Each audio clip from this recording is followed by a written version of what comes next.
महामोहतम पुंज जासु वचन रवि कर निकर। प्रातः स्मरणीय परमाराध्य परम पूज्य श्री सद्गुरु के चरण कमलों में कोटि कोटि नमन।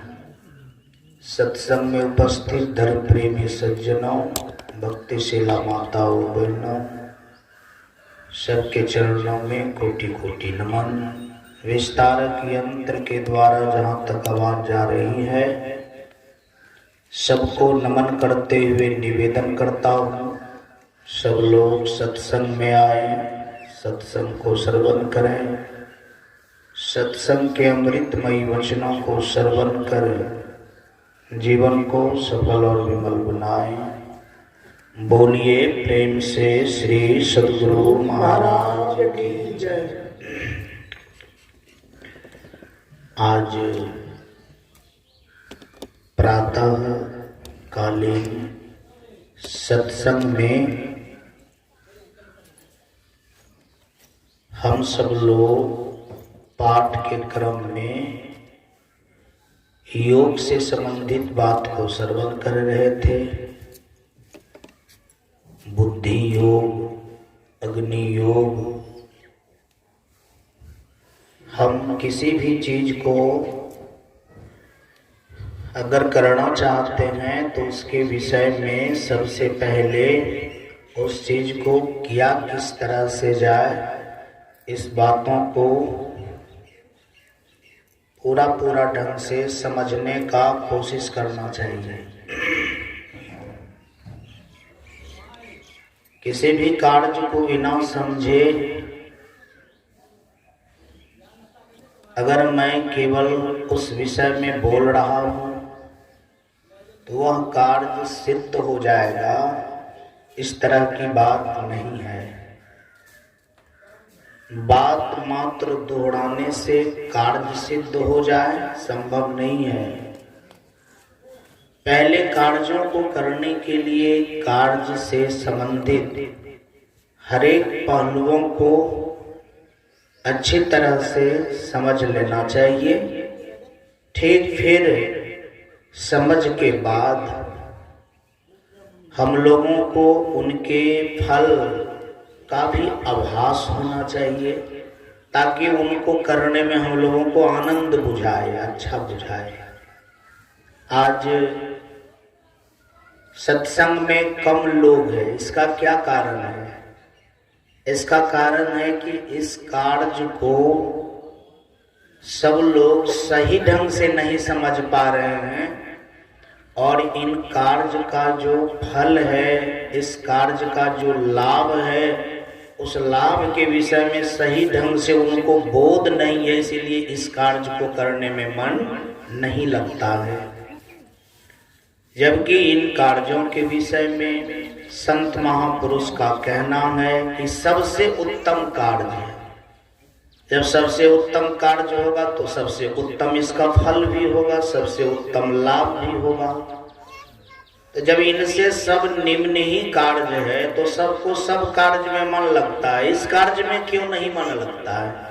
इसका एक ही कारण है कि निम्न कार्य के लाभ, निम्न कार्य को करने की तरीका, निम्न कार्य के संबंध में जानकारी है, लेकिन इस कार्य के संबंध में न तो जानकारी है न तो लाभ है, इसीलिए मन नहीं लगता है, इसीलिए इसमें लोग कम है। तो सबसे पहले जाने की योग के संबंध में कहा गया है कि बुद्धि योग करना चाहिए, अग्नि योग करना चाहिए। बुद्धि योग से संबंधित बात आई है कि बुद्धि वही है जो मन की चंचलता को कम करने में समर्थ हो। बुद्धि क्या चीज है? जो मन की चंचलता में, यानी जो कम करता है, कम करने का जो सामर्थ्य रखता है या कम होने लगता है, तो ऐसा समझा जाए कि बुद्धि योग अपना लोग का शुरू हो गया। और जब मन की चंचलता जहां समाप्त हो जाए तो ऐसा समझना चाहिए कि बुद्धि योग सफल हो गया। अब दुनिया में हम सब लोग घूमते हैं, फिरते हैं, देखते हैं, सुनते हैं, सब कुछ को करते रहते हैं, और ऐसा करने से मन की चंचलता घटने की तो बात दूर है, बढ़ने का रफ्तार कितना ज्यादा है, इस विषय पर अगर चिंतन किया जाए तो घटने की अपेक्षा रात दिन बढ़ता ही चला जाता है। अब इस कारण पर अपना लोग सोचें कि बुद्धि योग मन की चंचलता को घटाने का नाम है, इनके विपरीत अपना लोग मन की चंचलता को रात दिन बढ़ाने ही वाले कार्य करते रहते हैं। और उस बीच में अगर हम सब लोग शब्द का उच्चारण मात्र करें कि बुद्धि योग करना चाहिए, बुद्धि योग करना चाहिए, बुद्धि योग करने से हम लोगों को परमात्मा का समझ हो जाएगा, तो ऐसा बोलने से बुद्धि योग संभव नहीं है। सबसे पहले किसी भी योग, किसी भी कार्य को करने के लिए व्यवस्था होनी चाहिए। तो जैसे मान लिया जाए अभी हम सब लोग यहाँ पर आयोजन किए हैं, तो मंच बनाए हैं, प्रसाद चढ़ाए हैं, पंडाल लगाए हैं, माइक लगाए हैं, बिछावन लगाए हैं, तो फिर इस तरह का बात अपना लोग यहाँ पर सुन रहे हैं और कोई सुना रहा है, महात्मा लोग सुना रहे हैं। ठीक उसी तरह से बुद्धि योग करने का अंतःकरण में कुछ व्यवस्था होनी चाहिए, जिस व्यवस्था में बुद्धि योग शुरुआत होगा। वो व्यवस्था क्या है? अभी अभी अपना लोग बहुत पाठ में, बहुत सत्संग में श्रवण किए कि शब्द से अलग रहना चाहिए, रूप से अलग रहना चाहिए, रस से अलग रहना चाहिए, स्पर्श से अलग रहना चाहिए, ये अलग रहना चाहिए, अलग रहना चाहिए। ये क्या है? अलग इसलिए रहना चाहिए कि आपके जीवन में बुद्धि योग करने का व्यवस्था बनेगा। क्या बनेगा? व्यवस्था बनेगा। जिनके जीवन में बुद्धि योग करने की इच्छा है, सच में उनके अंदर में एक व्यवस्था बनानी होगी, जिस व्यवस्था में ये काम करना होगा कि हाँ मुझे अमुक चीज से बच के रहना है, मुझे अमुक चीज से अलग रहना है। जैसे किसी विद्यार्थी को पढ़ना है तो उसको खेल से अलग रहना है, सिनेमा से अलग रहना है, टीवी से अलग रहना है, मोबाइल से अलग रहना है, इत्यादि इत्यादि चीज से दूरी बना करके रहना है, ताकि उनके अंदर में पढ़ाई के प्रति रुचि और वो पढ़ पाए। ठीक उसी तरह से अगर हम सब लोग बुद्धि योग में अपने जीवन को जीना चाहते हैं, बुद्धि के शरण में रहना चाहते हैं, तो उसके लिए व्यवस्था करना होगा अंतःकरण में। वह व्यवस्था बाहर का नहीं है। अब जैसे मान लिया जाए बिछावन लगा दिए, माइक लगा दिए, पंडाल लगा दिए, ये बाहर की व्यवस्था है। बाहर की व्यवस्था से बुद्धि योग संभव नहीं है। अगर हम सब लोग बुद्धि योग में सम्मिलित होना चाहते हैं तो भीतर की व्यवस्था पर ध्यान देना होगा। और भीतर की व्यवस्था क्या है कि जिन जिन चीज से अलग रहने की बात किया गया है, यानी उनसे हम अपने मन के द्वारा अलग रहने का यत्न करेंगे, प्रयत्न करेंगे। जैसे उदाहरण के लिए, अब जैसे हम मन से अलग होने का यत्न नहीं कर रहे हैं, ओनली आंख को बंद कर लेंगे और सोचेंगे कि अमुक चीज को नहीं देखना है, मन मेरा लगा हुआ है और मन से मैं उन्हीं चीज का मनन कर रहा हूं, तो वास्तव में आप रूप से अलग हो गए, इस तरह की बात नहीं है। बात ये है, भले आपकी आंख खुली हुई हो लेकिन आपको उन रूप से कोई रुचि ना हो, ये असली आंख बंद करने की तरीका है।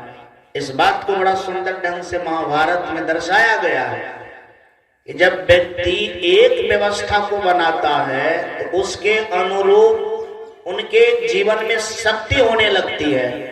जैसे उदाहरण के रूप में आया है, धृतराष्ट्र के पत्नी की नाम थी गंधारी।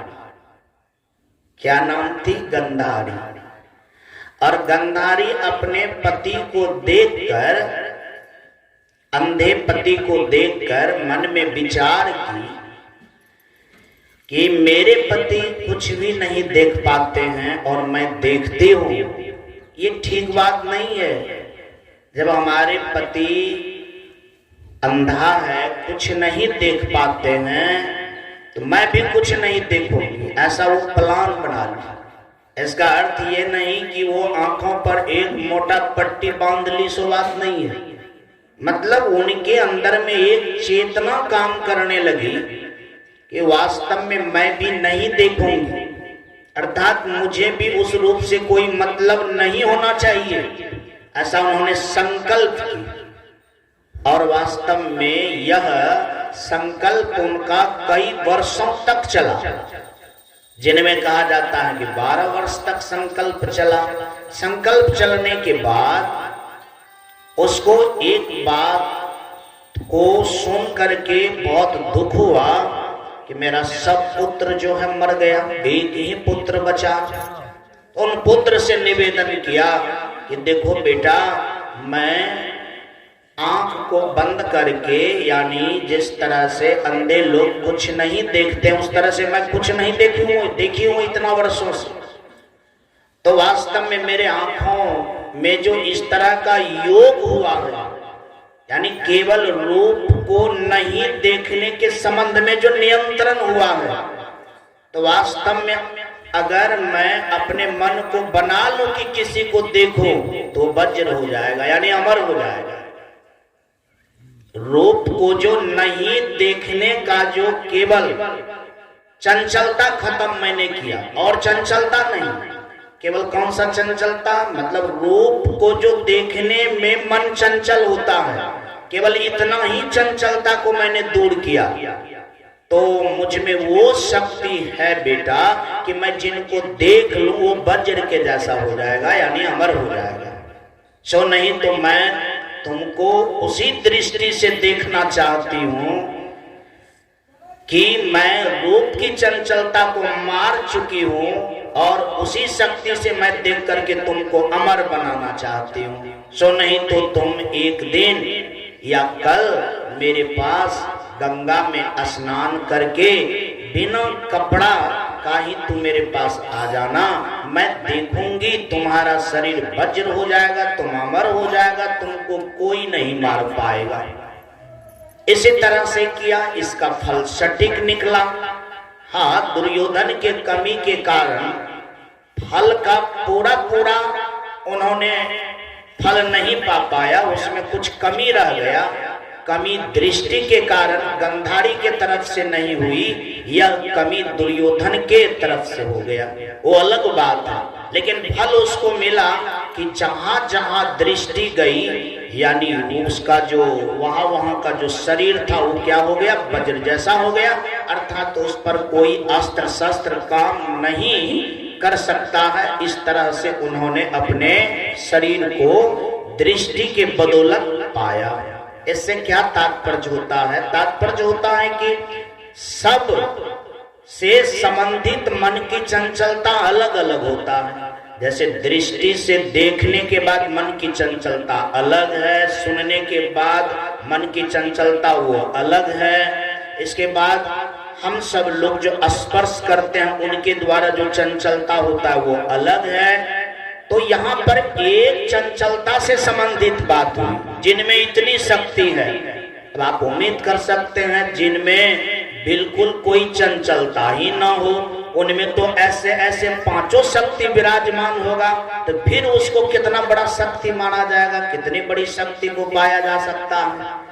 तो बुद्धि योग के माध्यम से, यानी बहुत अनुपम शक्ति को प्राप्त किया जा सकता है। लेकिन यह तो कोई बाह्य कार्य है नहीं, ये तो कोई बाह्य बात विचार है नहीं, ये तो अंतःकरण के प्रकरण से लोग समझेगा कि हाँ, मैं इस मैटर में, इस बातों में कितना काम कर रहा हूँ, कितना हमारा चंचलता दूर हुआ है, मैं कितना उनसे अलग रह सकता हूँ सदा के लिए, कि 1 घंटा की 10 मिनट की 1 दिन। या तो करने वाले ही समझेंगे, या बाहर से देखने के बाद इस बात का पता नहीं चलेगा। शायद जिनके जीवन में शब्द, स्पर्श, रूप, गंध से जितना अलग होने का उसके अंदर में शक्ति बढ़ता चला जाएगा, यानी उनके जीवन में उतनी चंचलता कमी होगा, और जितना चंचलता कमता चला जाएगा उतना उनका जीवन शांत होता चला जाएगा। बुद्धि योग का ये फल है। जबकि बुद्धि योग में जो व्यक्ति चलने का प्रयास करेगा, मैं शायद समझता हूं कि यह योग में चलने वाले के लिए यह नहीं कहना पड़ेगा कि मैं कितना करूं, मतलब यह कार्य कितना करूं, 1 घंटा कि 2 घंटा कि 3 घंटा कि 4 घंटा, इस बात पर मैंने नहीं रखता है। मैंने रखता है कि यह कार्य पर थोड़ा सा ध्यान अगर हट जाए तो यह कार्य बिगड़ जाएगा। इसका मतलब है कि यह कार्य पूरा हर वक्त करने का चीज है, 24 घंटा इस बात को ध्यान रखने का चीज है। योग ही ऐसा कार्य है कि 2 घंटा करने से मतलब वह पूरा हो जाएगा, 1 घंटा करने से पूरा हो जाएगा, ऐसी बात नहीं है। मतलब योग वैसा चीज है जो अनवरत यानी हर वक्त करने का चीज है, और हर वक्त इस बातों पर ध्यान रखने का चीज है। चाहे आप चलते भी हैं तो ध्यान रख सकते हैं, देखने वक्त ध्यान रख सकते हैं, सुनने वक्त ध्यान रख सकते हैं, यानी छूने वक्त ध्यान रख सकते हैं। इसका मतलब है कि इस कार्य के प्रति जागरूक होने का मतलब होता है पूरा सजग और पूरा जग जाना। बुद्धि योग वही कर सकता है जो व्यक्ति इस तरह से पूरा अलर्ट, पूरा सावधान, पूरा जग गया है। जिनके जीवन में इस तरह की जागरूकता नहीं है वह बुद्धि योग में सफल व्यक्ति नहीं हो सकता है। एक बार बोल देना पड़ेगा, बोलिए प्रेम से श्री सद्गुरु महाराज की जय। अब ऐसे सजग व्यक्ति जो इस योग को करना चाहता है उसके लिए फिर कार्य का कमी नहीं माना जाएगा। इसका मतलब है कि उनके जीवन में 24 घंटा अब कार्य ही कार्य है। इसीलिए किसी ने बड़ा सुंदर कहा है, भजन करना कर्रा काम, भजन करना सबसे भारी कार्य है। क्या और कार्य को तो आप 5 घंटा करके आराम भी कर सकते हैं, आप छोड़ भी सकते हैं, 8 घंटा काम करके छोड़ भी सकते हैं, 10 घंटा काम करके छोड़ भी सकते हैं। लेकिन यह एक ऐसा कर रहा काम है जिसको आप पकड़ लिए तो अब छोड़ने की बात ही समाप्त हो जाएगी, आप करते रहे। आपका जीवन इसी कार्य के लिए हुआ ही है जिस कार्य को अनवरत करना है। जिस कार्य को क्या करना है? अनवरत करना है। अब जैसे मान लिया जाए मन की चंचलता को मारना बुद्धि योग है, ये भी कार्य है। इनसे फल क्या मिलता है? तो आपका जीवन शांत हो जाएगा, शांति मिल जाएगी। अब जिनको शांति चाहिए ही नहीं वो बुद्धि योग करके क्या करेगा? जिनको शांति चाहिए ही नहीं, अब जैसे मान लिया जाए जिस मनुष्य को संसार के ही वस्तु चाहिए, जिन व्यक्ति को संसार से ही संबंधित पदार्थ चाहिए, तो दोनों एक साथ तो संभव है नहीं। संसार के वस्तु संभव हो जाए, जैसे शब्द भी संभव हो जाए, रूप भी संभव हो जाए, स्पर्श भी संभव हो जाए, साथ साथ शांति भी संभव हो जाए। ये दोनों 2 चीज। अब जिनको संसार का चीज चाहिए, संसार से ही केवल मतलब है, अगर वो ऐसा मन में बनाता है कि मैं बुद्धि योग भी कर लूं, यह बात बिल्कुल अलग चीज है। यानी कर वही सकता है जो व्यक्ति संसार के चीजों में है, लेकिन उनके जीवन में इसका मूल्य उनसे भी ज्यादा है। जैसे बुद्धि योग का महत्व ज्यादा है, शांति का महत्व ज्यादा है, संसारिक वस्तु का महत्व कम है, तो एक कार्य हो सकता है कि आप संसार में भी रह करके बुद्धि योग या शांति को पा सकते हैं। लेकिन जिनके जीवन में महत्व ही संसार का ज्यादा है, उनके जीवन में फिर यह बात कभी लागू नहीं हो पाएगा। अगर लागू करेंगे भी तो वो कर ले, बैठने के लिए बैठ जाए, लेकिन होने के लिए जो होना चाहिए सो नहीं हो पाएगा। वास्तव में कोई व्यक्ति कभी कभी काम करना चाहता है, लेकिन करना तो चाहता है लेकिन होता ही नहीं है, तो लोग कहते हैं कि मैं इस दिशा में असफल हो गया, आप असफल नहीं हुए, बशर्ते जिस कार्य को जिस तरह से करना चाहिए आप उस कार्य को उस तरह से किए ही नहीं, इसीलिए आपको मालूम पड़ता है कि मैं उस काम में क्या हो गया, असफल हो गया। सफल तो आप तब होते जब उस कार्य को आप सही तरीका से करते। स्वाभाविक बात है, जिस तरह से व्यक्ति भूखा जब थाली में भोजन आता है तो ज्यों ज्यों व्यक्ति भोजन करते जाता है उसी मात्रा में उनका भूख भी क्या होता है, मिटता चला जाता है। जब 2 ग्रास लेता है तो 2 ग्रास बराबर उसका भूख क्या हो जाता है, समाप्त हो जाता है। जब वो 100 मतलब 50 ग्रास में जब 25 ग्रास ले लेता है तो वो अनुभव करता है कि मैं आधा पेट खा लिया, और जब 50 ग्रास में 50 ग्रास खा लेता है तो उसको पता चल जाता है कि अब हम नहीं खा सकते हैं, अब मेरा पेट भर गया।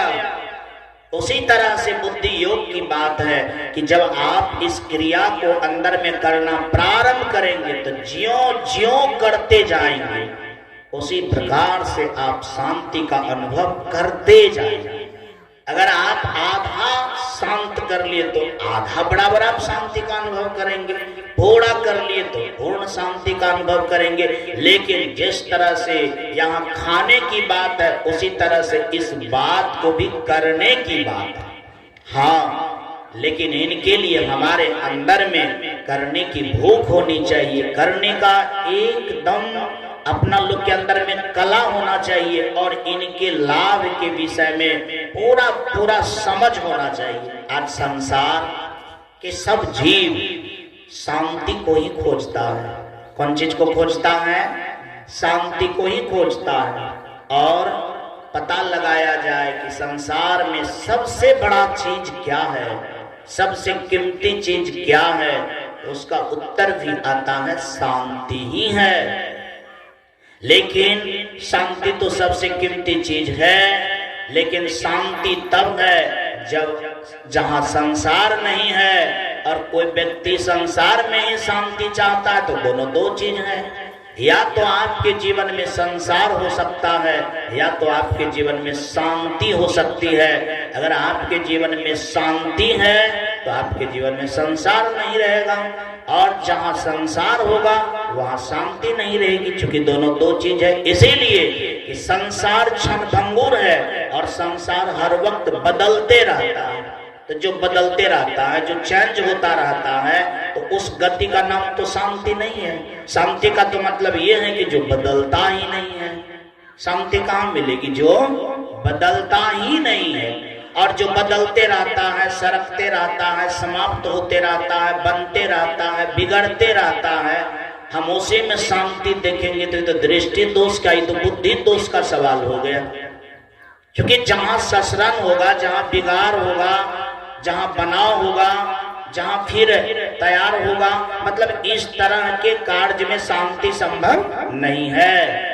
इसीलिए गोस्वामी तुलसीदास जी महाराज बड़ा सुंदर बोले हैं कि आंखों के द्वारा जितना चीज देखते हैं, कानों के द्वारा जितना चीज सुनते हैं, मन के द्वारा जितना चीज मनन करते हैं, गो गोचर जहां लगी मन भाई, सो सब माया जानहु भाई। यानी जहां तक आंख देखता है, कान सुनता है, मन मनन करता है, यानी हाथ स्पर्श करता है, पैर जा सकता है, वहां तक का सारा कुछ माया है। और माया का तात्पर्य होता है जो क्षणभंगुर है, जो सब दिन रहने वाला नहीं है। ऐसे बीच में शांति नहीं है, शांति इनसे हट करके है। इसीलिए हर वक्त कहा जाता है कि शब्द को, रूप को, रस को, स्पर्श को क्या करना चाहिए? तज के रहना चाहिए, ताकि आपके जीवन में शांति पाने का व्यवस्था बना रहे।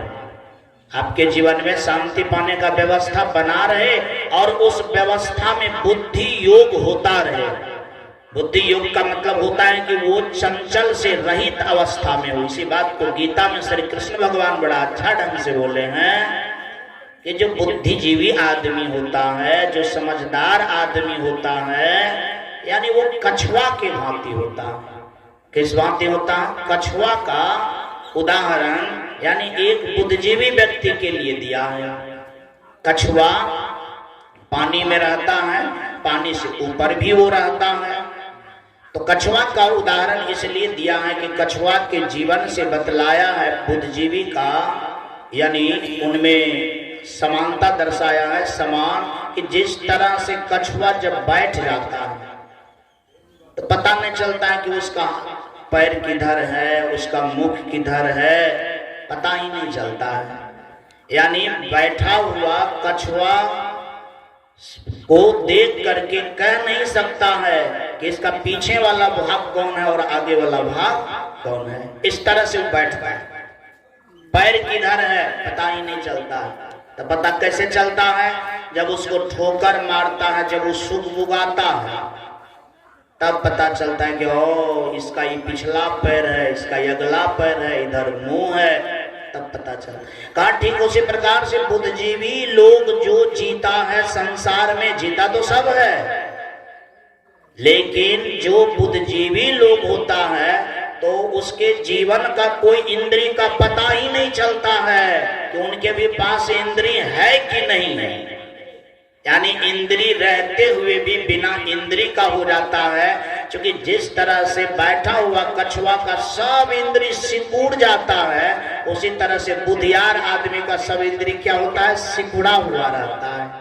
जिस तरह से कछुआ का सिकुड़ा हुआ इंद्रिय का पता नहीं चलता है, उसी तरह से बुद्धिजीवी व्यक्ति के इंद्रिय रहते हुए भी इंद्रिय का पता नहीं चलता है कि उनके भी पास में इंद्रिय है, यानी आंख है। क्योंकि आंख तो है लेकिन उनको देखने की ही जिज्ञासा नहीं है। तब तो आंख रहना या नहीं रहना क्या हो गया? एक ही जैसा हो गया। कान तो रहता है लेकिन अब उनको सुनने की ही जिज्ञासा नहीं है, बस कान है तो है। हाथ तो रहता है लेकिन अब उनको करने की ही कुछ जिज्ञासा नहीं है। पैर तो है लेकिन उनको चलने की ही जिज्ञासा नहीं है। लेकिन एक बात ये भी है कि बुद्धि योग बिना ठोकर से संभव नहीं है।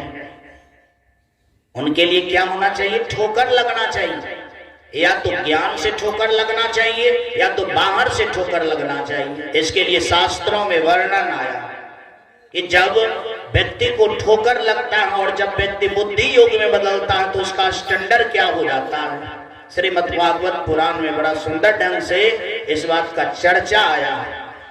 चर्चा इस तरह से आया है कि ऋषभ देव नाम का एक राजा था, बड़ा प्रतापी राजा था, बहुत सुंदर राजा था, जो भक्ति भजन में लीन रहता था। तो ऋषभ देव को 100 पुत्र हुआ। उसमें बड़का बेटा का नाम था भरत, बड़का बेटा का नाम भरत था। तो ऋषभ देव जब देखा कि मेरा भरत बेटा बड़ा हो गया है, राज संभालने वाला हो गया है, तो ऋषभ देव के मन में हुआ कि नहीं, अब जो है मुझे राज नहीं करना चाहिए।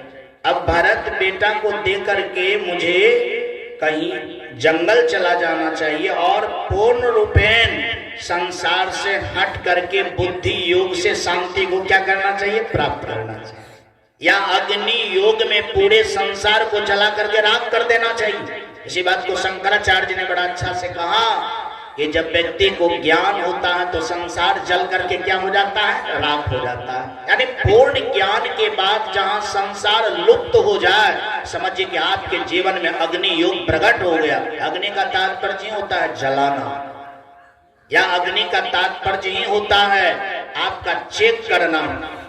यानी जब सोना जाता है तो उसका चेक हो जाता है, यदि खल पतवार जाता है तो उसको क्या करता है? नष्ट कर देता है। या कोई ऐसा वस्तु जाता है जो गल करके यानी रूपांतरित होकर के बढ़िया से बढ़िया सामान बन जाता है। अग्नि का यही सब फैक्टर है, यही सब कार्य है। आइए देखिए, ऋषभ देव जब देखा कि मेरा बेटा भरत बड़ा हो गया तो उसको मोक्ष धर्म की बात को समझाते हुए सब राज दे दिया। राज देने के बाद वो अपना जंगल चला गया भक्ति भजन करने के लिए। फिर जो है भरत को भी 5 बेटा हुआ, और भरत ने सोचा कि जब मेरा पिताजी मोक्ष धर्म की बात को मुझे कह करके संसार के संबंध में जानकारी दे करके उन्होंने मुझे राज देकर के जब चला गया था, यानी पूजा करने के लिए, शांति को प्राप्त करने के लिए, जब उन्होंने अपने जीवन में सोचा कि राज से भी, दौलत से भी, परिवार से भी बड़ा शांति है, तो अंत में सब कुछ को छोड़ करके जब चला गया शांति पाने के लिए, तो मेरा भी तो बेटा योग्य हो गया है, कम से कम मुझे भी तो इस बात का याद रखना चाहिए कि जो वस्तु को पा करके पिताजी अच्छा हो गया, वही वस्तु को पा करके मैं अच्छा हो जाऊं। तो उन्होंने भी अपना बेटा को सब कुछ दे करके गंडक नदी के पास एक बहुत सुंदर आश्रम था, वहां एक वन था, उसी के वही आश्रम में ये भी चले गए अपना भक्ति भजन करने के लिए। और प्रत्येक दिन फिर सब कुछ को छोड़ छाड़ करके अपना भक्ति भजन करना प्रारंभ किया। संयोग बस एक दिन उन्होंने क्या किया, मतलब पूजा करने के लिए बैठा ही था, तत्पश्चात नदी के बगल में एक हिरन आती है पानी पीने के लिए, और उनके पेट में बच्चा था। सींग के दरार से हिरन को डर हुआ, और जो ही वो छलांग लगाई नदी में, तो गर्भ से बच्चा बाहर हो जाता है। तो उनकी माँ तो दर्द से मर ही गया, लेकिन राजा साहब जब देखा तो सोचा उनकी माँ मर गई, बच्चा अभी जीवित है, अगर इनको मैं सहारा न दूं तो फिर मेरा धर्म जो है क्या हो जाएगा, नष्ट हो जाएगा। पूजा पर से उठ करके उस बच्चा को लेता है और बच्चा को जो है थोड़ा सहयोग करके यानी घर ले जाता है, आश्रम पर ले जाता है, उसको दूध पिलाता है और बढ़िया ढंग से उनको रखने लगता है। खास करके इस दौरान में भरत को उस हिरन से बहुत ज्यादा लगाव हो जाता है। यानी एक बार तो घर द्वार छोड़ करके आ गया था गृहस्थ आश्रम, लेकिन हिरन को जब देखा, हिरन के साथ जब उनका थोड़ा स्नेह बढ़ गया, तो फिर इस तरह के स्नेह से उनका मन जो है चंचल रहने लगा, फिर इनके विषय में सोचने लगा, बहुत तरह से उनके विषय में व्याकुल रहता था कि ये कैसे बढ़िया से बढ़िया रहे, कैसे जल्दी ही बड़ा हो जाए। लेकिन बहुत तरह से उनको बड़ा भी किया। कहा जाता है कि एक दिन जब वो बड़ा हो गया तो संयोग बस आश्रम पर से वो कहीं चला गया, निकल गया दूर जंगल में, वापस नहीं आया। वापस जो नहीं आया तो उस हिरन के याद में भरत व्याकुल रहने लगे। ये बात को भूल गए कि मुझे मन की चंचलता को समाप्त करना था, मुझे शांति को पाना था, मैं राज को, परिवार को, बाल बच्चे को छोड़ करके यहाँ आया हूँ। इस सब बात को भूल गया और हिरन के शोक में क्या हो गया, व्याकुल रहने लगा। और इसी अवस्था में वो मर गया। इसी अवस्था में क्या हो गया, मर गया। इसका मतलब है कि उसका बुद्धि योग क्या हो गया, गड़बड़ा गया। बुद्धि योग क्या हो गया, गड़बड़ा गया, जिसके कारण उनके मन की चंचलता समाप्त नहीं हो पाया, हिरन की याद में मर गया।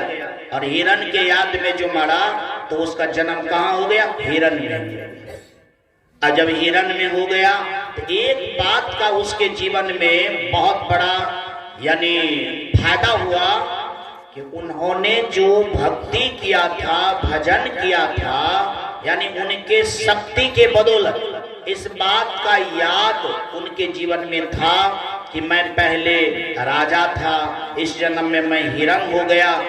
इस बात के लिए उनको बड़ा चिंता होने लगा कि मैं कहाँ राजा था, मर करके कहाँ चले आए, पशु हो गए, उसमें भी हिरन हो गए। तो उन्होंने भजन के प्रताप से इस बात को जो जाना, तो जन्म तो लिया लेकिन परिवार में नहीं रहा। जिस तरह से भरत अपने राज पाट को छोड़ करके आ गया था, वैसे हिरन परिवार को भी छोड़ करके जंगल में विचरने लगे और भगवान की याद में ही अपने प्राण को क्या क्या खो दिया। भगवान के याद में जो खोया तो उन्होंने अगला जन्म में यानी एक ब्राह्मण वेद पाठी के यहाँ जन्म लिया और वो अपना बेटा का नाम रखा जड़ भरत। क्या नाम रखा, जड़ भरत। और इस बार उनको याद था एक बार तो मैं राजा था, मन की थोड़ा सा चंचलता के कारण जब हिरण पर गया तो मैं हिरण में जन्म ले लिया। अब इसके इस बार मन को कहीं लगाऊंगा ही नहीं, हर तरह से मन को अलग रखूंगा। अब उसका मन कहीं लगता ही नहीं था, क्योंकि हानि देख लिया। क्या देख लिया? हानि देख लिया। कौन चीज का हानि देखा? हानि देखा कि अगर मन संसार में लगा हुआ रहता है, तब जब प्राणी मरता है तो उसका क्या दशा होता है? दशा गलत हो जाता है। सो नहीं तो अब हम मन को किसी भी चीज में नहीं लगाएंगे, केवल प्रभु में ही लगाएंगे। इस बात को समझ करके वो जीने लगा। वेद पाठी ब्राह्मण के मन में था कि मैं तो वेद पढ़ता हूं, लेकिन हम अपने बेटा को बढ़िया से पढ़ाएंगे ताकि वो वेद का अर्थ भी जाने। मतलब मैं केवल पढ़ता हूं लेकिन मेरा बेटा अर्थ भी जाने, अर्थात विद्वान बने। लेकिन जड़ भरत के मन में था कि हम वेद पढ़ेंगे फिर हमारा मन संसार में लग जाएगा, वेद पढ़ेंगे फिर लोभ हो जाएगा, फिर हम पूजा पाठ करवाएंगे या यज्ञ प्रयोजन करवाएंगे, दान दक्षिणा के फेरा में चले जाएंगे, फिर हम चंचलता में फंस जाएंगे। इसलिए वो पढ़ा तक भी नहीं। इसके बाद उसको ना घर में मन लगता था ना और कहीं मन लगता था। वो केवल प्रभु की याद में घूमते रहता था, टहलते रहता था, इतना तक कि ना उनको पानी पीने का कभी अपने अंदर में होता था कि मैं पी लूं, या भोजन करने के बीच, मतलब जीने से, शरीर से, दुनिया से उसको कोई मतलब ही नहीं रहता था। क्योंकि वो जान लिया कि नहीं मतलब से फायदा है, मतलब रखने से क्या है? घाटा है। अब बताइए, अब ये सांसारिक लोग अगर इस कथा को जाने, अब देखिए सबसे ज्यादा लोगों को संसार से मतलब ही रखने में मजा आता है। यानी उसको लगता है कि जरा सा मतलब छोड़ देंगे तो मुझे अमुक चीज में क्या हो जाएगा? घाटा हो जाएगा, मुझे अमुक चीज में क्या। ऐसे व्यक्ति को जब काम नहीं रहता है तो कम से कम इतना भी दिमाग लगाता है कि अमुक के पास में 10 ठो गपास्टिंग भी तो करेंगे, यानी आलतू फालतू बात भी तो करते रहेंगे। लोगों के मन इस दिशा में जाता है। अब वो जान रहा है कि नहीं, जरा सा भी लगाने में घाटा है, तो इस घाटा को बुझ गया तब न बुद्धि योग में स्थिर हो गया। अब उनके मन में किसी भी प्रकार की चंचलता ही नहीं है। एक दिन की बात है, कहा जाता है कि एक लुटेरा एक काली माँ के मंदिर में गछ लिया था कि अमुक आदमी के यहाँ जब मैं लूट करके आऊंगा, अगर सफल हो जाऊंगा तो एक नर का बलिदान आपको देंगे। और नर का बलिदान इस बात को कह करके गया, लूटा, सफल हो गया, यानी चोरी में, लूटने में सफल हो गया। अब नर को ढूंढने लगा तो संजोगवश लुटेरा के चपेट में यही जो है जड़ भरत पकड़ाया चला गया। जड़ भरत को पकड़ करके ले गया। सब सोचा कि यही सबसे मालूम पड़ता है कि निधंधा व्यक्ति है, देखते हैं वैसे विचरण करता। उसको भी पूछा भी गया, भाई आपको कोई काम भी है? मुझे कोई काम नहीं है। तो क्या अब कुछ करते भी हैं? वो तो कुछ भी नहीं करता था, वो सब चीज से मन को हटाए रखता था। लुटेरा को भी बहुत अच्छा जो है आदमी मिला, जो आदमी को पकड़ करके मारने में कोई आपत्ति उसको नहीं लगा। जब गया काली माँ के आगे में, उनको जब काटने की बात आई तो कहा जाता है कि ऐसे परम, यानी जहां पर बुद्धि योग होता हो, जहां पर दुनिया से हट करके जीने की बात होता हो, उसका स्वरूप परमात्मा के जैसा होता है, शुद्ध होता है, सुंदर होता है। यानी सच में उनका जो अंतःकरण होता है वो विशुद्धमय होता है। कहा जाता है कि काली माँ के तस्वीर से काली माँ प्रकट हो जाती है, और जो खरग से जड़ भरत को काटा जा रहा था वही खरग से सब लुटेरा को मार दिया गया। और वहां जड़ भरत का क्या किए? रक्षा किए। मतलब कहने का तात्पर्य कि जहां बुद्धि योग सबल हो जाए, कहा जाता है कि संसार के सब आपत्ति वहां क्या हो जाता है? समाप्त हो जाता है। अगर आपत्ति आप आना भी चाहता है तो फिर भी आते आते वो क्या हो जाता है? असमर्थ हो जाता है। बुद्धि योग का इतना बड़ा फल है। अब देखिए जड़ भरत इस तरह से बच जाता है। एक दिन वह यानी विचरण कर रहा है। और राहुगण के राजा, राहुगण नाम का एक राजा था जिसके मन में था कि मैं अपने जीवन में कपिला आश्रम जा करके, कपिल मुनि के आश्रम में जा करके हम भी कुछ ज्ञान ध्यान की बात सीखूं। लाइन चली गई। बोलिए प्रेम से श्री सद्गुरु महाराज की जय।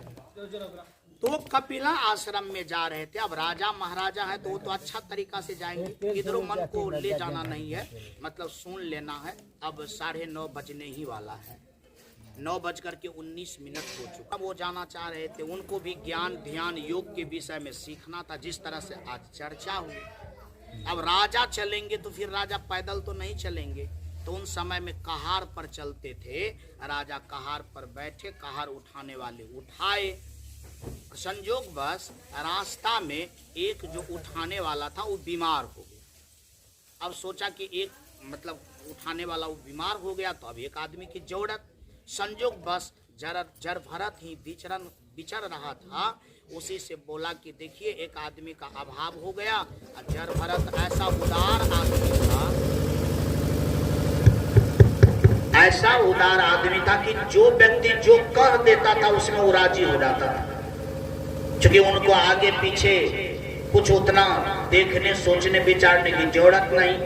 उनके दिमाग में ये रहता था कि यह शरीर तो मेरा यूं ही जा रहा है, इनसे तो मुझे कामे नहीं है, तो जिसको जितना काम लेना है सो ले लीजिए। सच में जिनको कोई सामान का जरूरी ना हो और उनके पास वो सामान है, आखिर वो चाहेगा ना कि ये सामान जिनके लिए उपयोगी है उसी को मैं दे दूं, चूंकि मेरा काम का चीज है ही नहीं। जर भरत के अंदर में था कि मेरे पास में जो तन है ये तो मेरा काम का चीज है ही नहीं, क्योंकि इनसे तो मैं काम ले नहीं रहा हूँ। मैं तो अपने मन को परमात्मा में टिका करके मुझे जीना है, इंद्रिय से तो मुझे काम लेना नहीं है। अगर कोई लेना चाहता है तो उसको फ्री ऑफ कॉस्ट में मिल जाता है। संयोग बस राहुगण का जो व्यक्ति था, जब वो बोला कि क्या आप कहार उठाने में चलने में मदद कर सकते हैं, तुरंत बोल दिया हाँ जी क्यों नहीं, मैं तो यूं ही वैसे घूमता रहता हूँ। तो फिर घूमने के बजाय तो किसी को घुमा दूं, किसी को लेकर के चला जाऊं तो अच्छी बात है,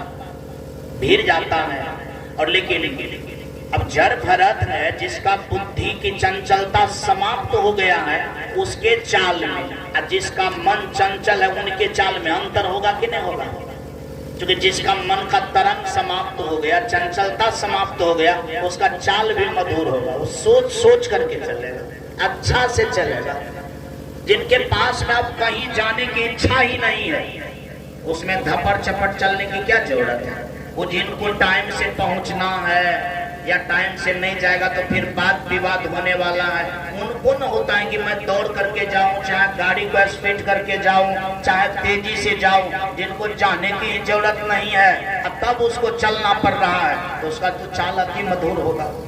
राहुगण ने सोचा कि कौन सा आदमी को तूने लगा दिया है, मालूम पड़ता है बीमार आदमी है, ये जो है कहार टेढ़ा हो जाता है, कौन सा लोग है? कहा कि हाँ एक अनजान आदमी है जो कभी उठाया नहीं है, कभी कार को उठा करके चला नहीं है।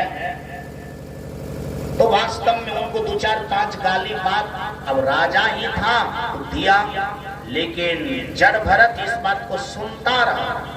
क्योंकि जर भरत का तो अंदर में बुद्धि योग चलता था, वो तो दुनिया से हट करके जीता था, न किसी के गाली से मतलब है न किसी के स्वागत से भी मतलब है। अपना लोग का तो मन इतना चंचल है, जरा सा कोई बात कहा तो सिकुड़ जाते हैं, और सुंदर बात कहा तो फूल जाते हैं। यानी सिकुड़ना भी चंचलता है तो फूलना भी क्या है? चंचलता ही है। चाहे आप छोटा हो जाए चाहे बड़ा हो जाए, अपना लोग का स्थिति इस तरह से होता रहता है। और मैं समझता हूँ कि 24 घंटा में साधारण आदमी का स्थिति हजारों बार इस तरह से कमता है, बड़ा होता है, विशाल होता है, मतलब क्या क्या होता है वो तो होने ही वाले को पता है। एक बार बोल देना पड़ेगा, बोलिए प्रेम से श्री सद्गुरु महाराज की जय। आइए देखिए क्या होता है जब राहुगण चुप हो जाता है। ये क्या कहने के लिए आई है? बैठिए अभी तब जाइएगा। तो हुआ क्या, जब राहुगण चुप हो गया राजा साहब, तो फिर इन्होंने जड़ भरत ने पूछा कि राजा साहब कहाँ जा रहे हैं? कहा राजा साहब जा रहे हैं कपिला आश्रम बुद्धि योग ज्ञान योग सीखने के लिए, कपिल मुनि के आश्रम जो सांख्य दर्शन लिखे। कहा जा तो रहे हैं लेकिन जिस तरह से जाना चाहिए उस तरह से राजा साहब नहीं जा रहे हैं। अरे कम से कम साफो सुथरा होकर के जाना चाहिए। बोला कि एकदम सवेरे में उन्होंने स्नान किया है, नया पीताम्बरी पहना है, नया कपड़ा पहना है, आप कैसे कहते हैं कि साफ सुथरा नहीं? ये कहार को भी धोया गया तब बैठे हैं राजा साहब, और अंदर में भी जितना भी कहार में कपड़ा बिछाया गया सब नया का नया है, का सब कपड़ा नया है, स्नान भी किए। लेकिन राजा साहब इतना गुस्साए हुए हैं तो अपने अंतःकरण को इतना मलिन करके जा रहा है तो वहां बुद्धि योग और ज्ञान योग क्या सीखेगा? ये तो पूरे गड़बड़ सरवर के रूप में जा रहे हैं। राजा साहब जो ऊपर में इस बात को सुने तो उसको लगा कि वास्तव में यानी यह जो कोई बोल रहा है ये साधारण आदमी नहीं है, ये केवल कहार ही उठाने वाला नहीं, इसका एक बार दर्शन करना चाहिए। राहुगण कहार सबको कहा एक बार जो है क्या कहते हैं नीचा किया जाए, मैं उस आदमी को देखना चाहता हूँ। कहार को नीचा किया गया, राहुगण अंदर से बाहर आया और जब उस व्यक्ति को देखा तो उस व्यक्ति का जो जीवन था वो दिव्य था, बहुत सुंदर था, बहुत सरल था।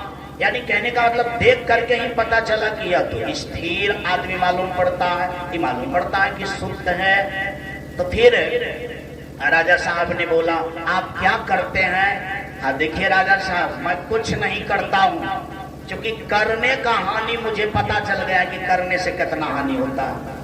कहा फिर और क्या करते हैं? कहा बोले तो न मैं कुछ देखता हूँ, न सुनता हूँ, न मैं किसी से मतलब रखता हूँ, न मुझे तन से मतलब है, न मुझे अपना जीवन से मतलब है, न मेरा कोई अस्थाई घर है, न कोई अपना है, न कोई पराया है।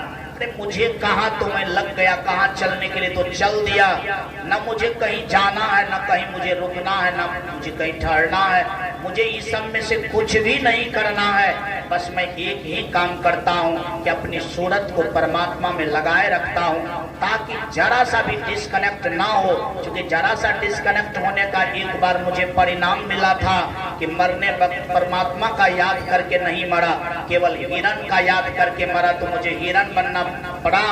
सो नहीं तो मुझे पता चल गया कि संसार में लग करके रहना ही खतरा है और संसार से बच करके रहना ही बुद्धिमानी है। ऐसा समझिए कि मैं बुद्धिमान बन करके जी रहा हूँ। जो ही यह बात सुना राजा साहब को लगा कि जिस चीज के लिए मैं कपिला आश्रम जा रहा हूँ ये तो सदरे सदरी मालूम पड़ता है कि वही चीज है, इसी से मैं ज्ञान क्यों नहीं पालूं।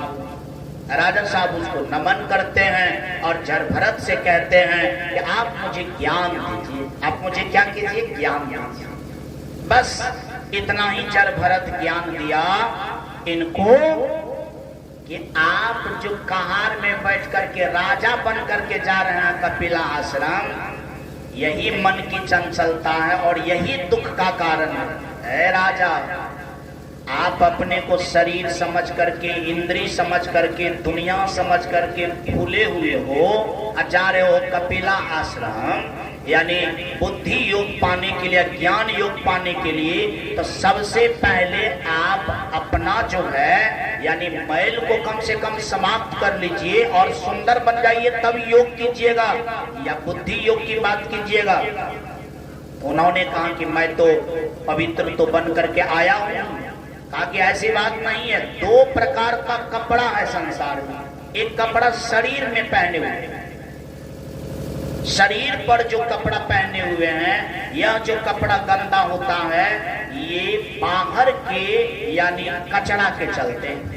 कौन चीज के चलते? कचरा के चलते। जैसे धूल कण इत्यादि इत्यादि चीज के कारण यह कपड़ा क्या हो जाता है? गंदा हो जाता है। कहा एक कपड़ा और है कि ये तो है शरीर का कपड़ा और शरीर है आत्मा का कपड़ा। शरीर कौन चीज का कपड़ा है? आत्मा का कपड़ा। और याद रखो आत्मिक कल्याण पाने के लिए जाते हो तो शरीर वाला कपड़ा खींचोगे कि शरीर के ऊपर वाला कपड़ा खींचोगे? राहुगण को बहुत यह बात टेढ़ा लगा। क्योंकि शरीर के ऊपर वाला कपड़ा तो सब खींचता है, लेकिन आत्मा के जो कपड़ा शरीर है इसको तो कोई कोई आदमी खींचता है। तो बड़ा मतलब टेढ़ा मेढ़ा शब्द बुझाया। बोला कि नहीं, मैं तो शरीर के ऊपर का कपड़ा खींचा हूँ, लेकिन आत्मा के ऊपर वाला जो कपड़ा शरीर है इसको तो हजूर जी मैं खींच करके नहीं आया हूँ। कहा कि बिना शरीर को खींचे आप बुद्धि योग करना चाहते हो और चल दिया बुद्धि योग सीखने के लिए। कहाँ का सवाल है? एक काम करो, हमसे शरीर खिंचवा लो। बोला शरीर खींचने का क्या मतलब है?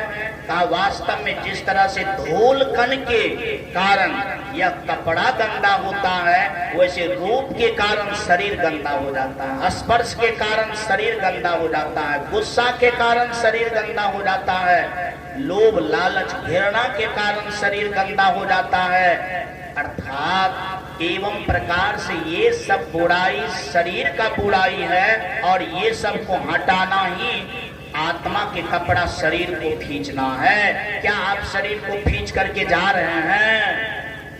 जा तो नहीं रहे, लेकिन आपके बात से मुझे पता चल गया और पता भी हुआ और सुन करके ऐसा लग रहा है कि मेरा शरीर साफ होता जा रहा है। और सच में सुनते सुनते ऐसा उपदेश किया, उनका शरीर क्या हो गया? साफ हो गया।